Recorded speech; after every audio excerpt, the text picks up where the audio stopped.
शीर्षक चतुर खरगोश। एकदा जंगलात एक ताकदवान सिंह राहत होता। तो रोज प्राण्यांना त्रास द्यायचा। जंगलातील सगळे प्राणी घाबरून गेले। प्राण्यांनी ठरवलं की दररोज एक प्राणी स्वतःहून सिंहाकडे जाईल, म्हणजे बाकीचे प्राणी सुरक्षित राहतील।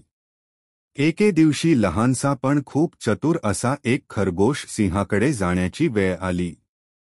तो मुद्दाम उशिरा गेला। सिंह रागावून ओरडला, इतका उशीर का झाला? खरगोशाने उत्तर दिले, महाराज, दुसरा एक सिंह मला खाणार होता, म्हणून उशीर झाला। तो स्वतःला या जंगलाचा राजा म्हणतो। सिंह खूप रागावला आणि म्हणाला, माझ्यापेक्षा दुसरा राजा मला लगेच दाखव। खरगोश त्याला एका विहिरीजवळ घेऊन गेला।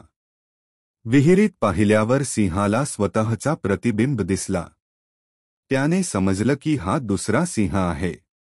रागाने तो पाण्यात उडी मारली, पण विहिरीत बुडून गेला। जंगलातील सगळे प्राणी आनंदाने नाचू लागले।